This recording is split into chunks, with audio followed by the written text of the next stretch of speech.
Matt and Luke's Sci-Fi Sanctuary.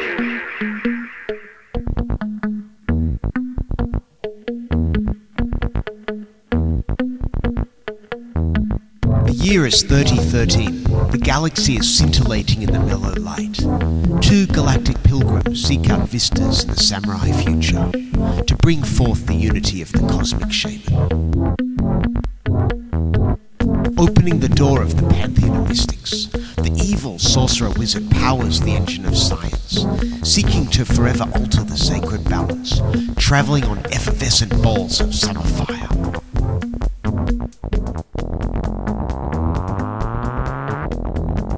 This week, Transformers, the movie, 1986. In the year 2019, there are 7 Transformers movies. But in the year 1986, the idea of 1 seemed insane. I was there, man, in the year 1986. I was not born. I know, that's my point. I wasn't even conceived. So I saw lots of 80s movies in the theater. I saw Return of the Jedi in theater. I saw Ghostbusters, Back to the Future, other things too, of course. But my dad did not take me to see Transformers the movie. My parents did take me to see Power Rangers, Digimon, and Pokemon the movies, and hated all of them. I saw Labyrinth in a theater, but that's kind of a good movie. That is I saw The Never-Ending Story. I saw Lady Hawk in the theater.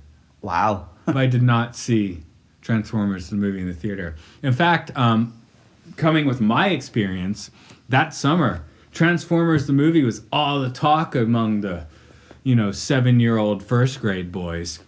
I didn't see it. Oh no. And I got some toys. I got a Galvatron. I think I might have had Blur. Okay. And then the second season of the Cartoon Star on TV, I was like, the third, thank you. I don't know. Anyway, the next season of the Cartoon Star, I was like, what the hell is going on? Yeah. Because that's what this movie is. What the hell is going on? This movie explicitly was, we need to kill off the toys and introduce new ones so we can sell new toys. I got a few of those toys, so I guess it was successful. It worked, yeah. That's what it was for. Galvatron is dope as shit, man. This range of Transformers, I think, was pretty much the first range of Transformers that were actually made to be Transformers. True be that. You wanna spew on that a bit? Yeah, so in the 70s and 80s, lots of Japanese toy companies brought out toys which were robots that turned into other things. And Hasbro was like, oh, we could sell those in America. But we want to tie them all together as one brand, so let's create a fiction. So they got Marvel on the phone. Marvel created a comic book. Comic book's really good. Then they took the basic concept of the comic book and made a cartoon. The cartoon's okay. No, it's not. Sorry. It's pretty bad, actually. But then, 2 years in, Transformers is doing very well. They need to make... Okay, people are like these toys. We need to make more toys. So they came up with the idea for the movie. The movie, weirdly, is the one event which exists in the canon of both the cartoon and the film. And the comic book. So within the comic book, the movie happens. Everything else is completely different from the cartoon. Sorry, I was reading the comic book in the 80s, and I agree it was good at the time. Yes. Now, going to your toy line thing, when I was 6 or 7, yes, it annoyed me that Soundwave and Megatron transformed into things that were real tiny. Yeah. Yeah, because they were entirely different toy lines from the ones that turned into cars and the ones that turned into planes. At least Galvatron turned into, like, a big gun. Yeah, it kind of makes sense. Not quite, but... I do love the way Megatron sort of turns into a gun which is far away from the camera, but actually now it's close to the camera and Starscream reaches forward and grabs it. It's just... It's such a dumb little trick. It's pretty phallic. It's extremely phallic. Megatron's just a gun. So I can blow my load. Yeah. Megatron's just a gun, but Galvatron's phallic. Galvatron's very phallic. It's bright orange as well, purple. Another thing I wanted to just get into the entryway into this movie. That's not the right way to say that. Okay, anyway. I believe this movie was not available on home video for a very long time because I remember not seeing it, thinking I'd catch it on VHS, and not really seeing it till the late 90s or later when it was like on DVD. It was not hugely successful at the time of release. It's developed a cult following since, and like Transformers is a huge brand now. But at release, it did poorly enough that I think the G.I. Joe movie didn't even get a theatrical release. No, I don't think it did. And the G.I. Joe movie was edited so that the characters didn't die. Because no one was anticipating how much it would traumatize children. Just to throw it out, if we do G.I. Joe on this podcast, if we get desperate enough to do the live action films, I guess we will. But I am putting on the shorter term schedule, but not immediately, those 3 cartoon miniseries, because those rock. Those are better than the Transformers cartoon. You've mentioned to me that those are good, yeah. My awareness of G.I. Joe is much more limited than Transformers. It didn't really come across to the UK. It's very American. Okay, before we get into it and you plot us down, I'm just going to say 1 word with a hyphen, 2 without the hyphen. GoBots. 1 word with a hyphen. Okay, I just want your response. GoBots. GoBots? Any recognition there? I'm aware of the GoBots, yeah. Okay. Okay, I thought you were asking me how you spell GoBots. No, I know the GoBots. Okay, I wasn't sure because Yeah. I feel like the GoBots died even harder than the Transformers do in this movie. But Yeah, but then Hasbro actually bought GoBots. Did And they? now can release the GoBots characters as Transformers if they want to. Really? That's Yeah. weird. Okay. Yeah. Anyway, because 1985 or so, Transformers were cooler, but GoBots were cheaper, and they transformed better. Yeah, they were... They made sense the way they transformed. I have played with a couple GoBots, and compared to the original line of Transformers, they're kind of better toys. Yeah, but with this movie... Sorry, it's not with this movie. I'm thinking a little ahead. Where does Metroplex come in? The season after this movie, I The think. season after this movie, because I had a friend, I don't even remember who, but their parents were spoiling them, and he had Metroplex, and that was awesome. But I came to Transformers, obviously, after it kind of died down. But, the UK is always 5 years behind America culturally. So. No, I was in the 1st and 2nd grade when Transformers was at their cartoon height, so that's where I'm coming from. I was around that age for Beast Wars. Yeah, But you would have been the very wrong age to get What into year is that, Beast yeah. Wars? 97? Around then. Okay, I was a freshman in university. Yeah. I can't imagine you were sat around watching Beast Wars. I did go to see Flubber, though, for some reason. Huh. About similar level of CGI quality to Beast Wars. Exactly, that's what I was bringing up. Okay, so I'm going to task you to tell us about the arguable plot of Transformers. It's not really a plot, it's just some stuff that There's happens. things you can say in sequence that explain what are happening in this movie. I should say before that, though, that I'm Luke. And I'm Matt. Welcome to our Sci-Fi Sanctuary. Late intro. Very late. It's cool. Anyone else in the room? Hi, I'm Shen. I probably won't say anything. But she is in the room and she might say something, especially if we get too stupid. So, Luke, I task you to talk about Transformers, the movie.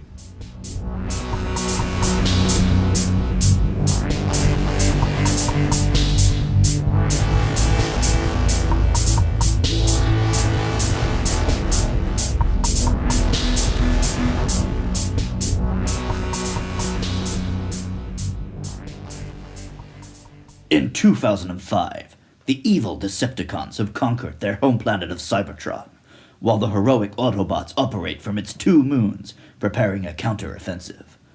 Optimus Prime sends a shuttle to Earth's Autobot city for Energon supplies, but Megatron and the Decepticons commandeer the ship and kill the crew. Traveling to Earth, the Decepticons attack Autobot City. The next day, Optimus and the Dinobots arrive as reinforcements. Optimus single-handedly defeats the Decepticons and engages Megatron in a climactic battle that leaves both of them mortally wounded. On his deathbed, Optimus passes the Matrix of Leadership to Ultra Magnus, informing him that its power will light the Autobots' darkest hour, and dies. Elsewhere, the wounded Decepticons are found by Unicron, a gigantic sentient cyber planet who consumes other planets. Unicron offers Megatron a new body in exchange for destroying the Matrix, which has the ability to destroy him. Megatron reluctantly agrees and is converted into Galvatron. Meanwhile, Unicron begins to attack Cybertron's moons.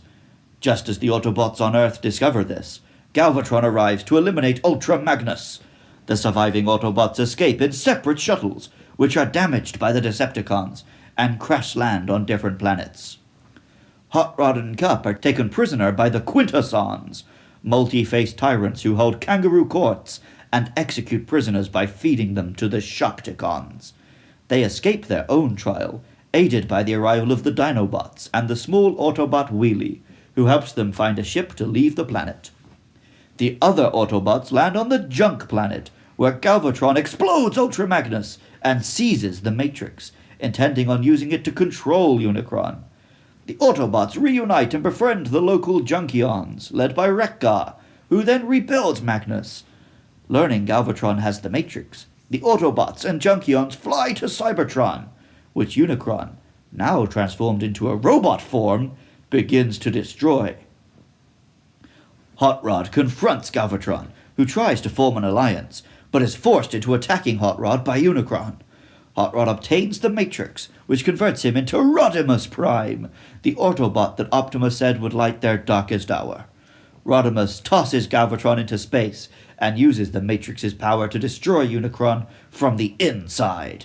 The Autobots celebrate the war's end, and Cybertron's retaking with Optimus Prime's inauguration, while Unicron's severed head orbits Cybertron.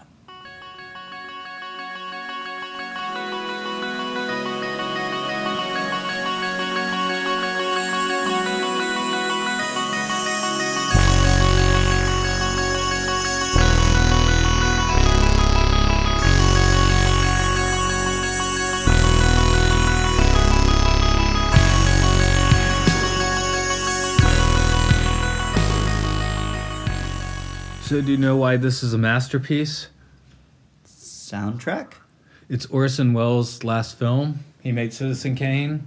Leonard Nimoy's in it. He played some dude on a sci-fi show. Oh, and the soundtrack, sure, why not? Yeah. Because it's avant-garde filmmaking that disregards the concept of continuity and plot. Which do you want to talk about first, the actors or the music? I mean, I guess the actors. Okay. Did you ever hear the quote of Orson Welles when he was asked about this film? Did he say he did it for the wine? I mean, almost certainly he did, but no, what he said was, I think I play a toy or something that eats other toys. So he's not wrong. He's not entirely wrong, but he clearly did not care at all about this film. No, and then he died. Even so, the voice is booming and iconic and has immense presence because it's Orson fucking Welles. Yeah, how could you go wrong with that? I mean, the fact that they have him for this movie is manna from heaven in the first place. It's preposterous. Yeah, it's outrageous, but I love it. And our other buddy, Nimoy, is here. Yeah, so Nimoy did quite enjoy his time on it because he came back for the live action movies. Right, and you already got me on this. He is... So in the third movie, he plays Sentinel Prime. And I think he was involved in, because he owned some locations and behind-the-scenes stuff in the first one. Spoiler alert, that is the best one, right? Yes. Okay, just making sure. Folks, it's not this one today, but it's definitely worth talking about. Yeah, that's the one with all the moon stuff, so I understand immediately why Matt thinks it's the best one. But yeah, they brought Nimoy in at the expense of Frank Welker in this case for a few minutes. Yeah, Frank Welker, voice acting god. It's amazing to see the amount of films which list Frank Welker not as a named character, but as doing all their animal noises for them. He did lions in The Lion King. But no voices, just the lions. Yeah, he just does animal noises a lot of times. So they just brought him in and yeah.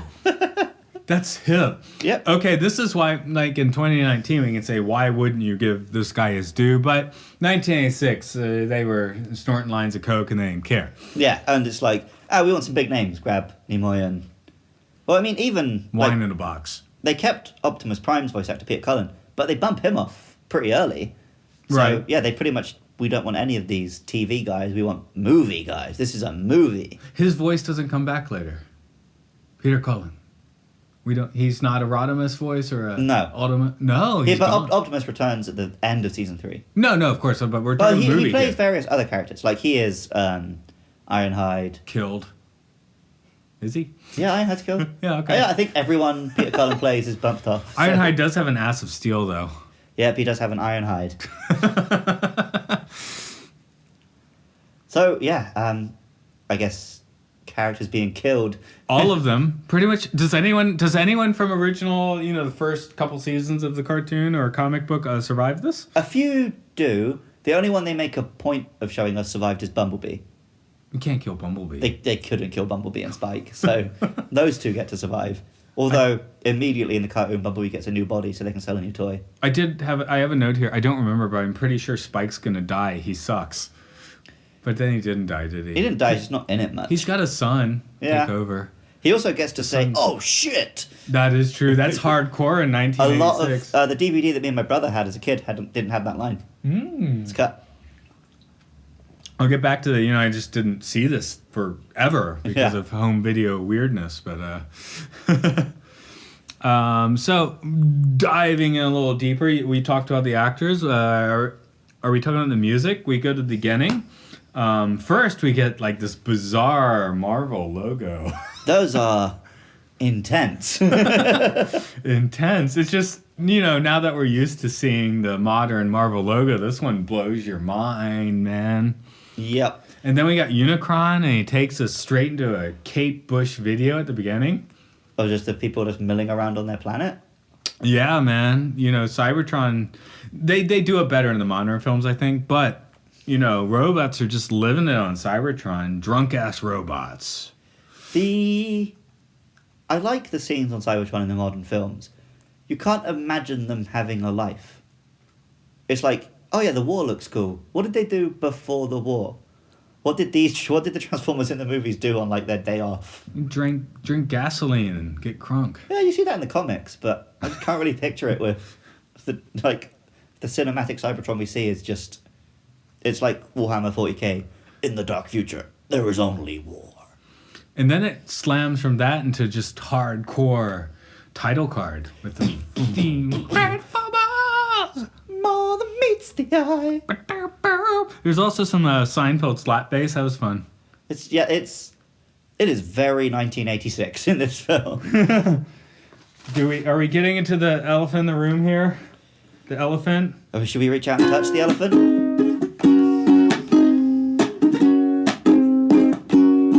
You got the touch. You got the power. After all is said and done, you never walk, you never run, you're a winner. But we watch Optimus get murdered to this, so that's kind of fun. Did he die to that song? Yeah. I know he arrives to it. No, he's ready to kick ass. The Autobots have taken their licks. They're in deep trouble. Megatron's right over there, and they tell Optimus, "I'm gonna do this shit." Megatron must be stopped, no matter the cost. The song begins. He transforms, and while he's rolling up to Megatron, and they're going at each other. I mean, Optimus does not suck. The voice makes us all jizza, but yeah. Yep. He gets murdered to the touch. Yeah, you often hear the stories, kids, crying, not locking themselves in their bedrooms, having mental fucking breakdowns. Is this why my dad didn't take me to the movie? Maybe he heard about this shit, yeah. They all get murdered. Optimus gets murdered to the touch. And then, Optimus even gets, a drawn-out death scene, but it's almost worse what happens to the others. No, it's worse what happens to him, because apparently when a Transformer dies, or at least an Autobot, all of their dope-ass paint job turns into gray. Yeah, but, he gets to say his last words, hold someone's hand over Mitch. Ironhide and stuff just get incinerated. There's smoke coming out their eyeballs and shit. Okay, stick with me here. I got two references. One, let's stick with Optimus. What did he actually die of?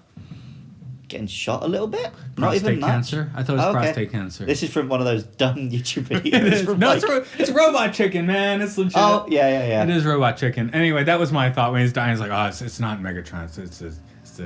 It's that. The other thought rolling through the brain just blew back out. The touch. Oh, yes, the other place the touch appears.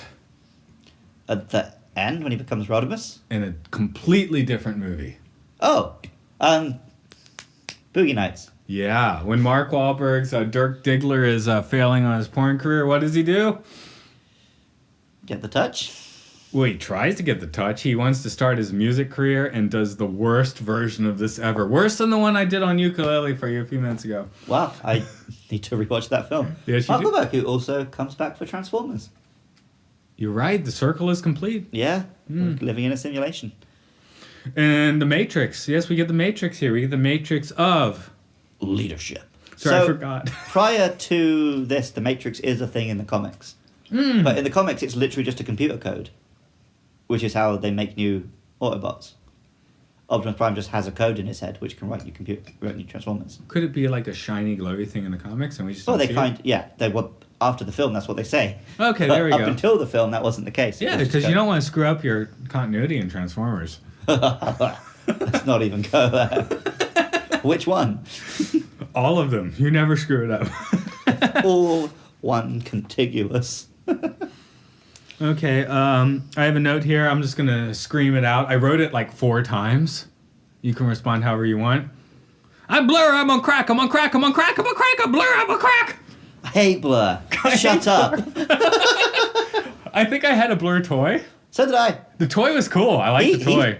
He's a cool character in the comics. Just, I'm Blur, I'm going to talk so much, but the actor doesn't know how to do this very well, so I'm just going to say some pointless shit. I'm on crack, I'm on crack, I'm on crack! Yep. Anyway, I think I had the Blur toy and it was awesome, but yeah, he wants... What? So many Autobots die in this movie. Just so they can introduce like 3 different Autobots with really annoying verbal tics. Starscream. Yeah, but I love Starscream. We love Starscream. He dies here, of course. Yeah. He comes and he dies so fantastically. He does care about. You don't want to see the Autobots die. You don't want to see Jazz die because you know Michael Bay is going to bring him back and try and put more jazz into him, which doesn't work. You think Jazz in Transformers 1 is racist, then you watch Transformers 2. What's those other guys in Transformers? Yeah, I know, 2? but I don't even consider Jazz anymore. Okay, the triumvirate of all. Anyway, he's good in here till he gets blown away. Yeah. But yeah, Starscream's death is just glorious. Okay. I like Starscream, but even so, you want to see him die like a bitch. I want to see a Morse Cobra Bender though in the end. But okay, here I'm gonna quiz you, man, because I didn't have the Starscream toy. Right. My dad went on a business trip and came back and he brought me the blue one. He's like Starscream exactly, but he's Thundercracker. That sounds almost right. Skywarp? Thundercrack? Oh, it is Thundercracker. Cracker. Yeah. Okay, I'll trust you on that. But there's Thundercracker and Skywarp. One of them's blue, one of them's purple. Okay, I let's think get. Thundercracker's blue. I'm gonna get even deeper with you for a minute here. Fine.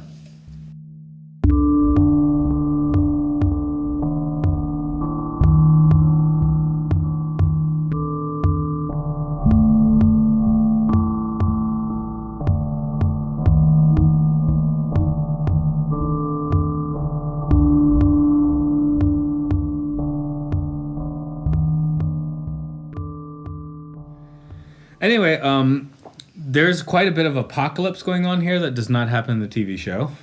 Yeah, well, it's brutal. Just everything's apocalyptic. Everything's blowing up all the time. By the time we get to Hot Rod and who's with him on the Aquaman planet? Cup. Yeah, we don't care about either of them. We never seen them before. Yeah, they're introduced immediately, and we're supposed to just instantly care about them. I do at this point because I've read 30 years of comic books with them. But for kids in 1986 who go to see all their favourite heroes, it's immediately bumped off okay, now here's this guy, have fun with him. I don't know him. Does Mommy like him? Mommy likes him a lot. Does Mummy like Hot Rod? I think Mummy likes Rodimus Prime. One shall stand, one shall fall. You who is without mercy, now plead for it. I thought you were made of sterner stuff. Do I get to say that the dialogue in this film literally eats shit? No, because it's all gold. Golden shit. Yep. It's so much cheese that it's not even... It's beyond satire. Although it has got one of my favourite lines from anything. Sorry, I interrupted you with Blur. There's the bit where they say, you'll be held in contempt of this court. And he says, I have nothing but contempt for this court. Which I think is a great line. That is a great... If I ever get arrested, that's what I'm saying. Same. It's worth it for the extra 10 years in prison. The court does suck, though. You're innocent! Send them to the Sharkacons! So I heard a good fan theory for this one. Hit it up. They're trying to find sentient mechanical life. And if you're not sentient, then you're innocent of being sentient. And if they need of you, they destroy you. I can't remember if that comes from a comic or it's just something some idiot made up. Maybe just I created it in my own head. I told you I was reading Asimov, so let's try and get a little smarter for a second. I was reading a short story. It's from the Robot collection where they send a couple, just robots made of completely stern stuff. They don't look humanoid, and send them to Jupiter. Right. There's been a hostile Jovians, and I don't think Asimov gets into aliens. This is one of the only cases. But I don't remember reading the Asimov aliens. The Jovians are pretty hostile, and they've been communicating through radio clicks. Right. So the robots land, they meet some Jovians, and they're like, okay, we'll find the person that can talk to you, that knows how to do this. While they're waiting, the Jovians try as hard as they can to destroy the robots. The translator comes, okay, they talk. He still calls them a bunch of assholes, but shows them their stuff, shows them a small town, which is actually a giant city. They have the capability to destroy humanity.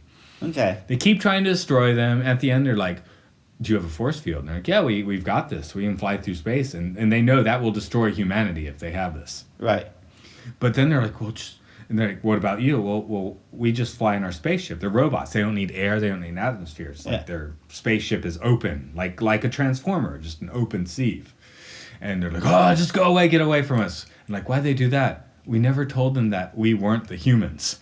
Oh. They thought these indestructible robots actually were the humans they were fighting against. Right. So yeah, maybe that's Transformers. I don't know. I went down a bit of a tangent hole there, but I'm trying to tie it back in. Because at the end, indestructible robot, which gets destroyed in this movie, but... Yeah, again, the comic books, they're way more indestructible than they would be in this or the later films and stuff. Well, they just eat tards in this. I mean, they can get ripped apart. Well, it's because they've got new toys to sell, so these old ones need to hurry up and die. Optimus Prime gets shot a little bit, dead. Ultra Magnus gets blown to pieces. Just sticking back together, fine. That's like the dictator who just shows up for a week, right? And gets assassinated. Yeah. Poor Ultra Magnus. Do you want to get funny, or do you want to talk about Megatron and Unicron? We can talk some Unicron. Okay. I'm not sure I have any faith that we're able to get funny. There's some funny. Probably. Unicron's pretty funny. Let's talk about him more deeply. We'll be back in a bit.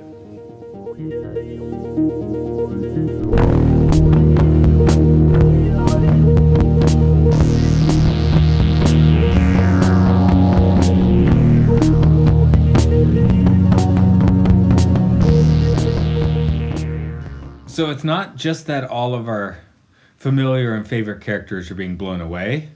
It's that, oh, no, you still have them. But they've been changed. With the Decepticons, definitely, yeah. Yeah. We get Galvatron, the Sweeps, Cyclonus, Scourge. Take me, Unicron. Take me now. It's Take Me to Unicron. Yeah. But your one is... I wrote it that way on purpose, but yeah, I mean, what is Unicron exactly? You want to hit me up with that? You've read a bit more comic books than I have. Yeah, the comic book origin is really cool. So Unicron and Primus were two gods in the universe before our universe. The god of creation, the god of destruction. As the new universe was born, Primus tricked Unicron into sealing their souls inside planets. Unicron, over millions of years, turned himself into a destructive killer planet, whereas Primus used his power to birth life and create the Transformers. Okay, because in this film, it's Orson Welles having drunken plenty of wine when it's time. Yeah, it is. A big planet that trumps other planets. But then the cartoon eventually did their own origin of Unicron. It was just built by some monkey alien. But here, he doesn't seem to have any particular purpose except to just screw with whatever comes in his path, this being Megatron and a few Decepticons. Yeah. You kind of feel for Galvatron in this film. He's just getting tortured, like forced to do things against his will. At the end, he's willing to just team up with Rodimus, and gets forced to kill him again. But other characters. The Dinobots show up here, and I was not impressed. Is this their first? They were in the season. They were in two. the series before this. Yeah. Okay, yeah. they just suck here. That's all. Yeah. Because I wanted Grimlock to be the Cookie Monster. That would be cool. I really hate the cartoon Grimlock. Me, Grimlock! I hate shit. this one, too. I think I hate Grimlock. I like it, but in the comics, he talks like a fucking person. Oh, me, Grimlock, not guess. Me, Grimlock, king. But, the Dinobots here just suck. Yeah, do they do anything useful in the whole film? Did they do anything useful in the live-action films? They did do something useful. They overthrew the Quintessons, yeah. Yes. What? In this film, when Rodimus and Cup are trying to escape, the dinosaurs are the ones who save them. They also literally kick Unicron on its butt. Okay. They don't really do anything. This is about the point my brain was probably exploding anyway. Is this when Weird Al was playing? That's on the planet of junk. Oh, okay. Yeah. Because well, the third of our stupid voiced new Transformers comes, the ones who just talk in TV sound bites. we get that late. We get radio sound bites in live action films, though. Yeah, but that kind of works. It's done well and cute. And you can't understand a fucking word the Junkions are saying. Anyway. That's hip, though. You can say whatever you want there. Yeah. Oh, they do say, like, I'm pretty they do call one of the spaceships sexy. They do, don't they? Yeah. That kind of ran past me, but now that you're saying it, I get it. Sleek, sexy number. Now, one thing I was disappointed by, Ultra Magnus equals Magi equals magic. He's magic, but he isn't. He's very not magic. This is like a buzzkill character. It's like, here is Magnus, this is the thing, and here's your new king, and the emperor has no clothes. Yeah, again, he's dope as hell in the comics. We just don't get that here. Well, he's a bitch here. Yeah. Does he win a fight in the film? I don't think so. I think he's just magnificent because he comes out of Optimus. He's just big. That's what he's got going for him. He is large. I guess that does make you a Magnus. Yeah, but does it make you ultra? Hot Rod, Hot Rod. You know, the toy was cool. I like Hot Rod. I like Hot Rod because he's just such a stupid douche. I don't like Hot Rod because it's in this movie. I remember I thought the toy was cool, and then at some point I saw this movie, I was like, it might have been the cartoon where I was just like, no, I don't like Hot Rod. Yeah, I mean, he kind of whines quite a lot when he becomes Rodimus Prime, but here he's just doing power slides, not caring about anything. Oh, sorry, I'm jumping back a few minutes here. I just spotted in my notes. I have you were talking about the calling the ship sexy. Yeah. My note is, did Australia Bot just say sexy import? I think he did indeed. Sexy import. Sexy import. It was a sexy import. It's just a big corkscrew thing. Well, it wasn't on the planet before. This was after the corkscrew thing. It was a pretty standard spaceship. Yeah, okay.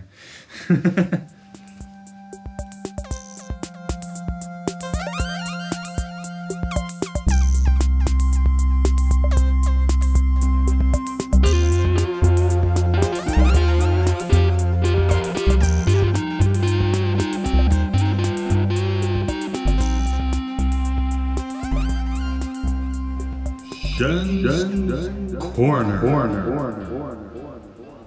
I would like to mention that I was surprised by the level of detail that the animators put into the animation in this movie. A lot of movies don't even go halfway into the amount of detail you can see in here. I especially noticed it with the debris and like how many different shots you see in the movie. Yeah, it's like a movie first, and then they animated it. Yeah. Whereas the TV series, you can tell, is working around some pretty tight constraints. And just the size of the movie and how many different scenes and shots and everything, it was a lot of work put into it. And for something like this, I was really, really surprised to see that amount of detail. I think because it was unsuccessful, it's easy to forget that when they were making it, they thought it was going to be the biggest thing in the world. True. So I think they pumped quite a lot of money into it. Yeah, it's just they did not make that money back. That does make more sense. But yeah, doing it like that. For example, when Unicron transforms, you can see like every part of him. They're all moving. They're all really detailed. Which, see, none of us ever watched it when it first came out. Were people surprised when he turned out to be a robot? I don't know. Because it seems obvious now, but for the film, he's just treated like a Death Star thing. I think I was a little surprised. And then he's a robot. I was born 2 years after this movie, so I'm not entirely certain what the reaction was. But when I watched it, I hadn't heard anything except that you mentioned like a couple sentences about it. So when I watched it, I was a little bit surprised that he could turn into an actual robot. See, by the time I watched this film, I'd watched like later cartoons and animes where he's just a regular presence. Yeah. I was just obsessed with Metroplex, who isn't here. I think, when Metroplex is brought in, they imply that he was the city from this? I feel like or have I that's just combined two things in my head? I don't know. I may have done the same thing. They've got a big Metroplex at One by Shoten in town. Okay. It's quite pricey though, and it doesn't really do anything. It's just a big square. We're gonna get into it. Are you ready? I was born ready. You're born ready. I Okay. said that about the air hockey, and you destroyed me. So.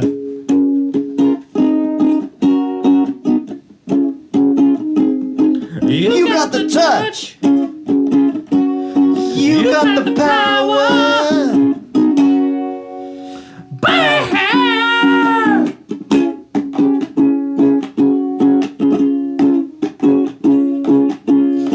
After all is said and done, you never walked, you never run, you're a winner. You got the moves, you know the streets. Break the rules to take the heat, you're nobody's fool.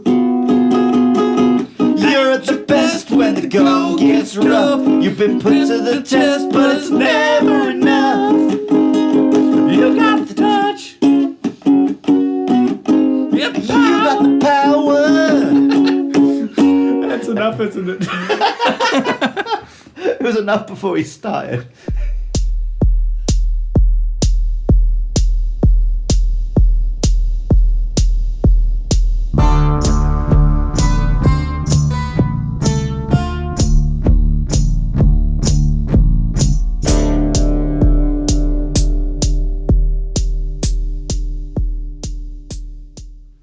You should watch this movie. You know what I want to say. It's awesome, man. Go watch it, but this movie sucks. I simultaneously agree with both things you just said. I know. This movie is awesome, but it does suck. I guess it's like you... Well, I was about to say it's like you had to be there, but you weren't there. I was there. I don't think I watched this until me and my brother found a DVD for like £1 in Tesco. That's probably about where I watched the movie. Right. Although I did live through Transformers at this time. Yeah, and I read lots of comic books and watched lots of cartoons before that, but the movie itself was pretty late for me. So what does this movie do for future Transformers lore, be it games, comics, TV shows, movies? Well, it introduced a shed load of characters, including Unicron, who then went on to inform loads of the big lore and backstory and stuff. In the comic books, they did it really smartly, where the future characters would just come back in time sometimes, but the story kept running with the 80s characters. Whereas the TV show is just like, nope, seasons 3 and 4 set 20 years later, fuck all the characters you love. And man, as someone there at the time, because I did watch... I remember going to friends' houses for some reason to watch Transformers, or like we'd be playing. It's like, oh, it's time for Transformers. Let's go in, right? We'd get into it. Once season 3 started, like I said, I didn't know seasons at the time. I was 5, 6, 7 years old. But we went in one day. I'm like, what's happening? Well, immediately after the movie, the first episode is like a 5-parter where they delve into a load of weird shit where he communes with the Matrix and talks to ghosts, and they find the origin of the Transformers and deal with the quintessence. That's so awesome, but not if you're 6 and you just want to see Optimus transform into a truck. Yeah, exactly. Yeah, it's weird, man. It's very weird. It is a weird Big movie. properties play it so safe. But I guess at the time, they didn't understand what it was kids liked. They were just like, no, they like the robots, so make a film with more robots. Well, here's the thing. 10 years earlier, you'd make a film that kind of fits what you're doing, but, makes changes or budget or actors, Yeah. Willy Wonka is relatively close. They changed it in the book. 20 years later, starting around 2005, probably with the start of the first Transformers movie is where they're really starting to, bow down to the fans a bit. Mm. And we're just in this weird middle area where they have no clue what to do except sell toys, I guess. And snort cocaine. So, yeah. That I think that's somewhere in my notes. Yep. But, yeah, I tell you what did not have a big impact on future Transformers is, unfortunately, The Touch. With all of the live-action movies, Stan Bush desperately, pathetically, depressingly tried to put out a new version of The Touch and get it on the soundtrack. And no one ever gave him any time. Which one? For each of the live-action films. As they came out, Stan Bush is there trying to push his new version of The Touch. That would have been so awesome in The Last Night. Yeah, but we did finally get it in Bumblebee. Bumblebee does play The Touch. Oh, okay, there we go. But the original version, not one of Stan Bush's shit ones with the rap interlude and the 2000s rock. That would have been great in The Last Night. Wow, yeah, Bumblebee. Okay. Sorry, I almost I liked it quite well. I just almost forgot it existed. Bumblebee simultaneously the best and worst Transformers film.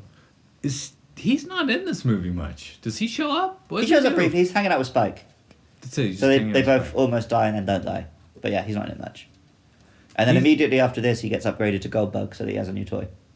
Right, I had Goldbug. Oh, nice. Yeah. I've got Bumblebee right there behind you. There we go. Oh, yes, there he is. But now it's basically, the Transformers, the ones with the gold standard are, what, Optimus, Bumblebee, and Megatron? Is that Maybe pretty much Starscream, I guess. Maybe Starscream? I want to put Galvatron, too. Oh, Soundwave. Soundwave is, popular. Especially now that nobody uses cassette tapes. But we were watching the film the other night. Shen says, "Oh, it's like those little ones are cassettes." I'm like, no, they literally are supposed to be cassettes. No. I'm a musician. If you want to make avant-garde electronic music or punk rock, put them on cassette tape. That's what you do now. Okay. Yeah. See, I've been thinking, vinyl's had the big comeback. When's the cassette come back? Should we put this happening? podcast out on cassette? Yes. So, yeah, just send us Join our Patreon for the cassette tapes. We'll send you the cassette tapes. The Patreon, which does not exist quite yet, but maybe you can hit them up with what does exist. Yeah, I guess we're pretty much done. We didn't really talk about astronauts or RC or anything. I don't think we should talk about RC. She is the only female actress with any lines in this film. She's the pink one with the Princess Leia buns and the inexplicable curves. Yeah, yeah. Yeah. Okay, what was the other thing? Astronauts. It hit me up. You said that 80% of astronauts get space sick. Oh, right. Like, when you go into space, this is lower, but like an Apollo astronaut, maybe they don't have this problem, but, if you go to the space station and you're just gallivanting around in your, I guess it's a Soyuz at this point, you're falling constantly. Huh. It's not like you're just in zero G. You're actually falling and everything's falling around you. Huh. And that makes most people sick. There you go. You get used to it after a while, but in that first 24 hours, you're going to hurl. Huh. Yeah, and yet Daniel, 10-year-old boy thrust into space unexpectedly is absolutely fine. There's a 20%. Yeah, but I bet it's 100% of 10-year-old boys. Hey, you're low on Daniel, and that's fine because I don't like him. Okay. So Spike's exosuit, I guarantee you it was roomier than it needed to be. He transforms, that's why. But no, it's apparently a big issue when they were first designing the Apollo spacesuits.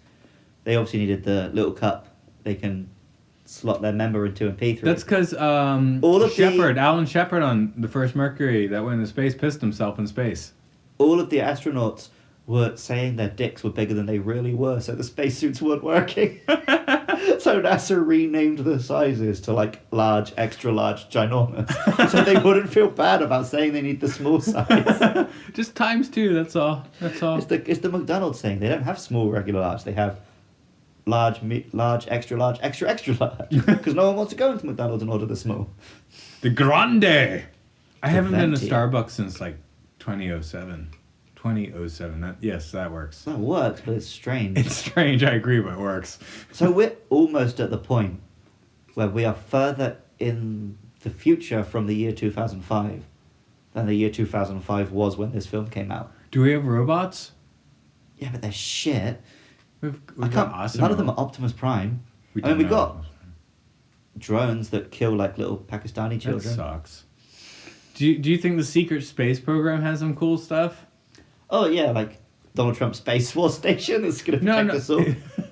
No, Solar Warden. That's a conspiracy. There's been Solar Warden. What does Solar Warden do? I don't know. It sounds like Stargate. Oh, okay. Except it's real, but it's probably not. Oh, right. Okay. Anyway, hey everyone. And the Moon Nazis. Right. You can equate. I think those are two separate strains of thought, but hey, tie them together, man. It's fun. Solar Warden is up there to protect us from Moon Nazis. Okay. No. They're there to protect us from the reptilians from Orion. Yeah, but the Nazis were reptilians from Orion. Wait, no, because most of the guys who hate the lizards these days are Nazis. So maybe they would try and claim that Hitler was protecting us from the lizards or something. Who are the super Aryan-looking aliens? Oh, I know the ones you mean, though. Because, like, they would abduct people and have sex with them, right? Yeah. Do Transformers do that? They do in the awful 2000s era Japanese toy line Kiss Players, where the Transformers had big fleshy tongues, and the figures came with little teenage girl figures that they connected to get powers. I was going to say, where should you email us and end, but do you want to say anything more about that? Because that's hardcore. So, yeah, it was a toy range from, like, the 2000s, and they were basically just quite nice Transformers figures that turned into realistic-looking vehicles. They were released in the West as just alternators. They were just the cars. But the Japanese versions came with a really creepy comic book. The famous panel is Megatron, and he's got like a 3-meter long wet tongue that he's putting up a girl's skirt. And yeah, it came with a little creepy ass comic book and a little figure of a girl, and that was how the Transformers drew their powers. So, I've lived in Japan for more than 10 years. You know, they talk about the crazy shit in Japan, and you know, it's not mainstream, right? You gotta look for that stuff. But yes, it is there. It's there. There's some stuff which you're surprised by how mainstream it is. But the really weird stuff isn't. Right. It still freaks me out that you just go into the convenience and there's just a shelf of porn. And segueing from that, where are we? You can find us at www.pornhub.com/MLSFS5. I think that's wrong. Try again. We're on Twitter at MLSFS Pod. We're on Facebook. Just search for Matt and Luke's Sci-Fi Sanctuary. Wherever you're listening to this, make sure that you subscribe, you rate and review, you tell your friends, all of that shite, which apparently helps podcasts. I don't know, we're just doing this for fun. And yeah, join us next time for more science fiction. Word up, this has been Matt. This has been Luke. Word up again. Do you have something better to say? We normally say, what do we normally say at the end? Fuck you, Bitch!